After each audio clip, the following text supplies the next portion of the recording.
धन धन सतगुरु तेरा ही आसरा। परम पिताजी ने बीबी को भावी संकट से सुचेत किया तथा विपत्ति आने पर उसकी रक्षा की। सन 1980 की बात है। उन दिनों कल्याण नगर में मकानों की चिनाई का काम पूरे जोरों से चल रहा था। बीबी ने भी वहां पर अपना नया मकान बनवाया था, परंतु उसमें अभी रिहाज शुरू नहीं की थी। बीबी चाहती थी कि उसके नए घर में पहले परम पूजनीय परम पिताजी अपने मुबारक चरण रखे, उसके बाद ही वह वहाँ पर रहना शुरू करेगी। इसीलिए उसने मेहरबान सतगुरु जी से अपने घर में मुबारक चरण रखने के लिए प्रार्थना की। उस दिन परम पिताजी ने वैसे भी मिस्त्रियों को अगला काम समझाने के बहाने उन्हें दर्शन देने जाना था। इसीलिए सच्चे पातशाह जी ने फरमाया, बेटा हम कॉलोनी में आते हैं, तुम अपने घर चलो, तुम्हारे घर पे जरूर चरण टिकाएंगे। कुल मालिक के घर पधारने पर बीबी बहुत खुश थी कि नए मकान के शुभ मुहूर्त के बहाने परम पूजनीय मेहरबान सतगुरु जी ने उसके घर में अपने पवित्र चरण रखे। सर्व सामर्थ व सर्व ज्ञाता शहंशाह जी सीधे ऊपर चौबारे पर चले गए और बीबी को समझाते हुए वचन फरमाया, बेटा गुरमेल इस जगह पर तो पानी वाला मटका रखना, इधर अपनी चारपाई लगाना तथा उधर उस जगह पर अपना सामान टिका लेना। अंतर्यामी दाताजी अपनी लाठी के इशारे से बीबी को बराबर समझा रहे थे। कुल मालिक सच्चे पातशाह जी ने फरमाया, बेटा आज ही यहाँ पर रहना शुरू कर दो। घट घट की जाननहार सतगुरु जी ने बीबी को सुचेत करते हुए वचन फरमाया, बेटा घबराना नहीं, यहाँ पर किसी भी प्रकार का कोई डर नहीं है।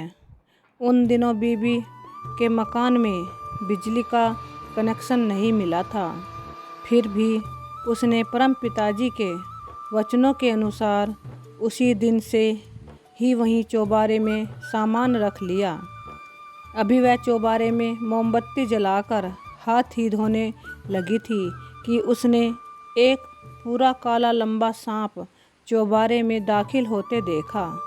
हालांकि सर्व सामर्थ सतगुरु जी ने बीबी को पहले ही सुचेत कर दिया था कि घबराना नहीं, यहाँ पर किसी प्रकार का कोई डर नहीं है, परंतु सांप को देखते ही वह अपने सतगुरु जी के वचनों को भूल गई और एकदम घबरा गई।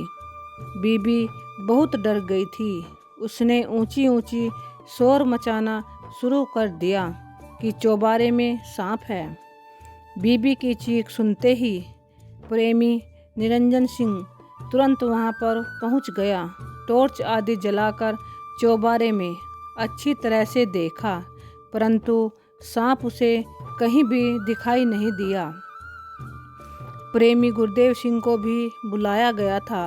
जब बीबी गुरमेल मोमबत्ती लेकर दोबारा चौबारे में दाखिल हुई तो उसके दोनों पैर उस काले नाग पर जा टिके।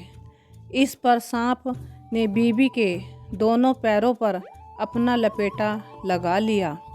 बीबी की चीख निकल गई कि सांप तो वहीं चौबारे में ही है।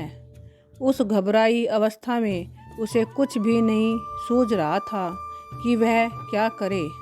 अचानक उसका ध्यान सामने दीवार पर लगे परम पिताजी के फोटो की तरफ गया।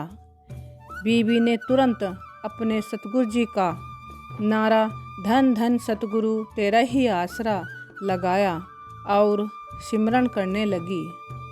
बस फिर क्या था, सांप ने अपना बंधन ढीला कर दिया तथा धीरे धीरे अपना लपेटा खोलकर वहां से नीचे चला गया, परंतु नीचे उतरते ही किसी और प्रेमी ने उसे लाठी से मार दिया। तभी बीबी को परम दयालु दातार जी का वही वचन याद आ गया कि घबराना नहीं। उसके बाद तो उसे पूरा हौसला हो गया।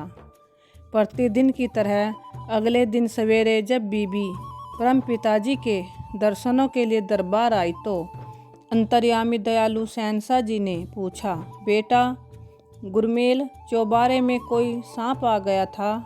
बोलिए, डर तो नहीं गई थी। दूसरों के घर में पर मेहमान आते हैं, परंतु तेरे घर तुम्हें मिलने के लिए सांप आया था। इसके साथ ही सच्चे पातशाह जी ने फरमाया, पहले तो केवल एक ही मीराबाई भगतनी थी, परंतु अब तो अनेक मीरा है। उस समय परम पिताजी ने बीबी से यह शब्द भी बुलवाया, जर्रे जर्रे में है झांकी जिंदा राम की, किसी सूझ वाली आँख ने पहचान की। इस शब्द के साथ ही सच्चे पातशाह जी ने लगभग यह स्पष्ट ही कर दिया था कि काले नाग ने बीबी गुरमेल को भी पहचान लिया था कि वह भी मीराबाई के समान कुल मालिक परमात्मा की भगतनी हैं। बिल्कुल प्रत्यक्ष है कि सांप के ऊपर किसी का पैर टिक जाए और वह उसे लपेटा मार लेने के बाद भी कोई नुकसान न पहुंचाए, यह अति असंभव है। परंतु बीबी गुरमेल ने ज्यों ही अपने सतगुरु को याद करते हुए धन धन सतगुरु तेरा ही आसरा का नारा लगाया, वह जहरीला नाग तुरंत ही अपना लपेटा खोलकर वहां से खिसक गया। यह परम पिताजी कुल मालिक की अपार रहमत का प्रत्यक्ष प्रमाण है। सतगुरु जी की रहमत का ही करिश्मा है। इस प्रकार जीव के सिर पर कुल मालिक पूज्य परम पिताजी की अपार दया मेहर तथा भरा हाथ है। सांप जैसे जानवर तो क्या, स्वयं काल महाकाल की भी ताकत नहीं जो उसे प्रेमी जीव की तरफ आंख उठा सके। सर्व सामर्थ परम पिताजी ने स्वयं ही बीबी की रक्षा की तथा उसे भय मुक्त किया। धन धन सतगुरु तेरा ही आसरा।